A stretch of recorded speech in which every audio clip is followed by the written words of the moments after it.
assunto. O assunto agora são as emendas parlamentares, tema que movimenta bilhões de reais no orçamento da União e influencia diretamente a relação entre o Congresso e o governo federal. Nos últimos dias, o debate ganhou força depois que o ministro Flávio Dino pediu ao Congresso uma nova proposta sobre o uso e o pagamento das emendas. Mas, afinal, quais são os tipos de emendas e o que muda com essas novas regras? Por que as emendas ainda são vistas como uma moeda de troca política entre executivo e legislativo? Para explicar isso, a gente conversa agora com Juliana Sakai, que é diretora executiva da Transparência Brasil. Juliana, muito boa tarde, bem-vinda ao Contexto Metrópolis. Olá, boa tarde, é um prazer meu estar aqui conversando com vocês hoje. Olha, Juliana, a gente vem falando aí durante toda a semana e hoje também vamos falar disso mais tarde, sobre a questão da Lei de Diretrizes Orçamentárias, sobre o rombo nos cofres públicos, sobre a falta de dinheiro, sobre a arrecadação, e as emendas não deixam de ser parte deste assunto, até porque a própria base do governo disse que se não houver aumento de impostos, pode haver aí o corte de valores de emendas parlamentares, que são esses valores, esses recursos que são enviados pelos parlamentares às suas bases, às suas prefeituras, aos seus vereadores, para que possa haver aí essa ajuda aos seus estados. Pois bem, houve essa mudança política aí nos últimos tempos, desde o final do ano passado, quando o ministro do STF, Flávio Dino, acabou pedindo mais transparência, principalmente no que diz respeito às emendas PIX. Eu queria que você explicasse para quem está nos assistindo, por gentileza, quais são esses tipos de emendas e o que a gente pode ver de mudanças a partir do final do ano passado para cá. Tá certo. Bom, dentre as emendas, né, a gente tem as emendas individuais, em primeiro lugar, né, e emendas coletivas. Dentro das emendas individuais, que se tornaram impositivas a partir de 2015, a gente tem as emendas PIX, né? E as emendas PIX, elas têm esse nome, né, esse apelido, né, são emendas, né, que na verdade são especiais, que foram criadas por meio de uma emenda constitucional, permitindo que houvesse agilidade nessa transferência de recursos e que não precisasse ter um plano de trabalho prévio, ou seja, você simplesmente liberava um recurso rapidamente e transferia para o município. Os outros tipos de emendas são das emendas coletivas. A gente tem as de bancada e as de comissão, né? Então, as bancadas são ali referentes às bancadas estaduais que compõem o Congresso as temáticas por comissão. E aí, cada uma delas é dividida, essas bancadas essas emendas são divididas entre os parlamentares, as individuais, e as coletivas entre cada uma das bancadas e comissões. Quando a gente tem a decisão, né, as decisões, inclusive, né, do ministro Flávio Dino, a gente tem uma série de melhorias, como você já mencionou, principalmente referente à transparência e prestações de contas das emendas PIX, né? Então é onde teve o maior avanço, porque realmente se tratava de uma transferência de recursos que era praticamente uma doação em que não precisava ter nenhuma prestação de contas. Então o parlamentar definia quanto de dinheiro que ele queria levar para cada município, estado, né, para organizações específicas muitas vezes, para executarem alguma espécie de serviço. Mas isso a gente não conseguia acompanhar, não conseguia saber qual era o fim, qual era a finalidade e muitas vezes nem para onde esse dinheiro ia, né? Numa análise que a gente realizou em 2023, a gente viu que apenas 1% das emendas PIX tinham transparência exatamente para onde esse recurso ia, né, e para quê. Então, a gente não conseguia saber nem as grandes áreas para onde iriam esse dinheiro. E como a gente tem visto, né, essa falta de controle tem resultado em muitos casos de corrupção e casos de má gestão, né? Então, a gente pode falar, no mínimo, que a gente não sabe para onde esse dinheiro está indo, o que está sendo feito. Né, e investigações mostram que muitas vezes o dinheiro desaparece e o propósito para o qual ele tinha sido alocado nunca é concluído. Então, a gente tem, no mínimo, uma má gestão. Mas também tem muitos casos, muitas evidências de corrupção também. Então, por isso, né, que a decisão do ministro do STF tem ajudado a avançar nessas questões de gestão e controle, em que primeiro nós definimos um plano de trabalho, né, e depois precisa haver a prestação de contas. Então, tendo pelo menos esses dois instrumentos, a gente consegue fortalecer, né, a forma com a qual esse dinheiro é direcionado e como as contas são prestadas. A gente precisa ficar atento, no entanto, que apesar de ter essas determinações, não significa que todos estão a cumprindo, né? Então, uma das coisas que a gente viu, por exemplo, que 86% dos beneficiários de emendas PIX pagas em junho e julho não tinham entregado a prestação de contas que é exigida pela LDO do ano passado até dezembro de 2024. Então, até o final do ano, era necessário ter essa prestação de contas e a grande maioria não tinha feito a prestação, né? Então, aqui a gente vê, tivemos alguns avanços, mas não significa que necessariamente isso já está sendo cumprido, né? Bom, o ministro Flávio Dino pediu por transparência, né? Ele alegou que não havia transparência nesse caminho do dinheiro, né? O caminho que esse dinheiro é percorrido. Não se sabe de onde sai, não se sabe para onde vai. E como você acabou de falar em números, os números são sempre importantes, né? Para a gente poder entender também que vários parlamentares não estão prestando conta do dinheiro que você paga os impostos e daquilo que você precisa receber de retorno disso. Pois bem, agora existe uma dinâmica de discussão dentro do Congresso Nacional sobre o orçamento. O Congresso derrubou a MP que substituía o aumento do IOF, o governo não gostou nada disso e ameaçou dizendo que poderia cortar parte das emendas do ano que vem. Com isso, o Congresso também disse que só vai aprovar se houver um calendário, só vai aprovar a Lei de Diretrizes Orçamentárias, se houver um calendário de emendas previsto aí anualmente para que o Executivo pague ao Legislativo. Bom, também vou te pedir para explicar para quem está nos assistindo. Hoje, esse calendário não existe, essas emendas são pagas de acordo com demandas dos parlamentares ao governo executivo? Olha, veja, o papel do executivo, né, ele teoricamente, né, ele propõe o orçamento e executa esse orçamento, né? Quer dizer, a gente tem uma proposta, né, de orçamento anual que é o próprio executivo que faz.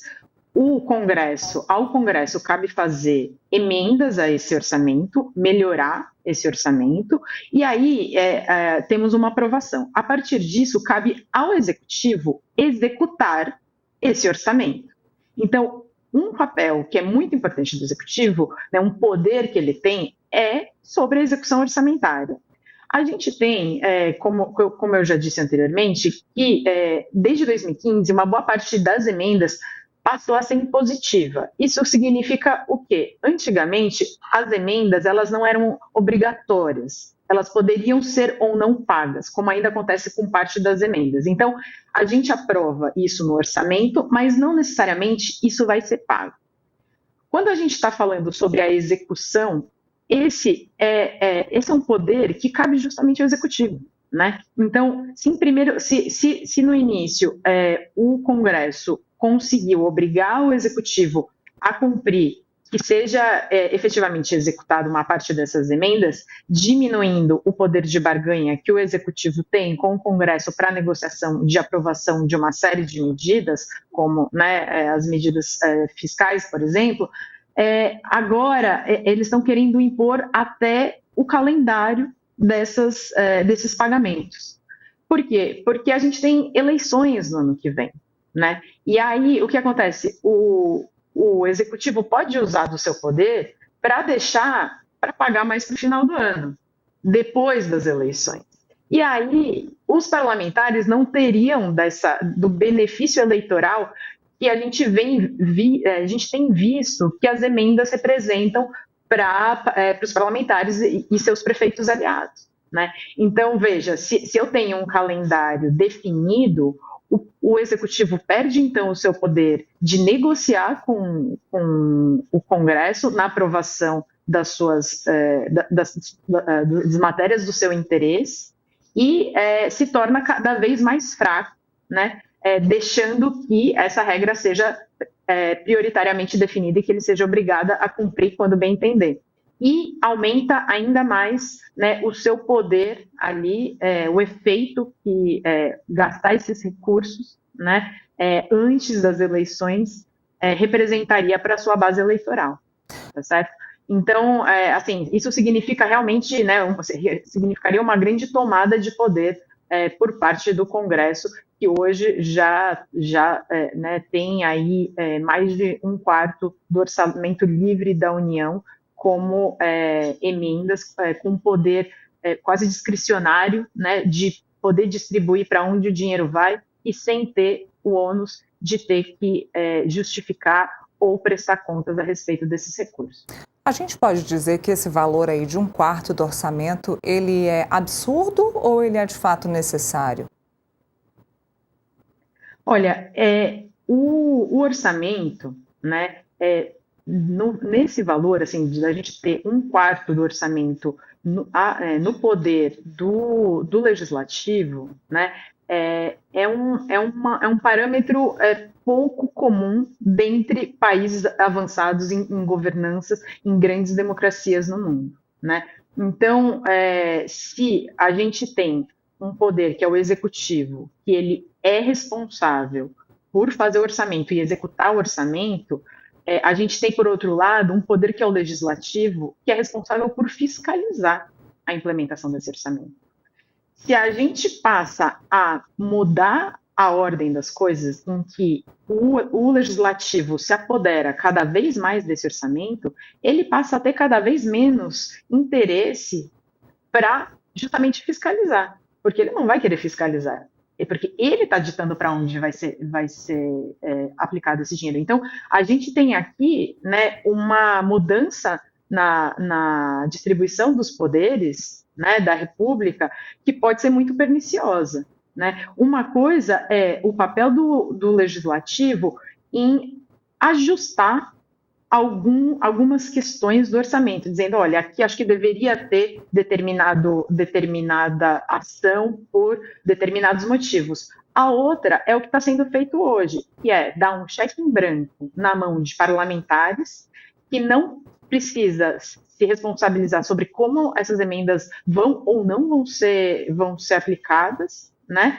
E a política pública que, em tese, deveria ser executada pelo governo e pensada pelo governo, hoje falta dinheiro para poder executar. E aí o que acontece é uma inversão justamente do executivo ter que ir até o legislativo pedir para que determinados recursos sejam alocados nos lugares onde o executivo achou importante, porque não há, né, orçamento que sobre.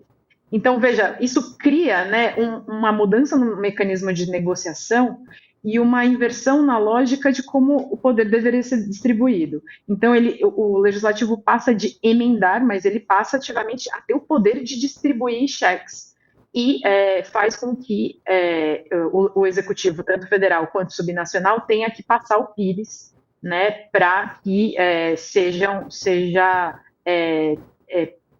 dado quase como de presente, né, seja presenteado, né, esses valores para alguma ação.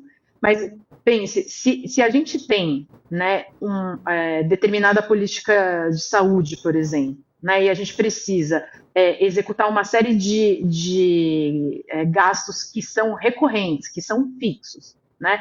Por que o executivo ou o legislativo, por que a União, vamos dizer assim, vai pagar um ano e aí não vai pagar no outro, né? Então, quando a gente está fazendo uma negociação com o legislativo, a gente, eu digo, né, enquanto municípios, sim, prefeitos têm que fazer essa negociação, eles são obrigados a todo ano e pedir esse dinheiro. Agora, quando a gente tem uma política estruturada dizendo a longo prazo que, olha, a gente vai construir um hospital e depois a gente precisa de dinheiro para manter esse hospital, né, não faz sentido a gente ter que impor um custo de negociação ano a ano em cima disso. Isso tem que estar previsto, né? E é justamente essa quebra, né, no planejamento que as emendas têm trazido também. E a gente vê como muito pernicioso para a execução e para a execução de boas políticas públicas. A gente percebe uma dependência, né? Você falou aí da questão da continuidade de um projeto, mas eles querem uma dependência ou de vereadores, ou de prefeitos, ou de diretores de escola, quem quer que seja, diretores de hospitais, para que todo ano sigam pedindo aí, beijando a mão dos parlamentares ali que eles elegeram. Juliana, para a gente finalizar, não seria o momento de pensarmos em uma mudança de estratégia de emendas, porque elas se tornaram basicamente um mecanismo de barganha aí entre poderes? Exato.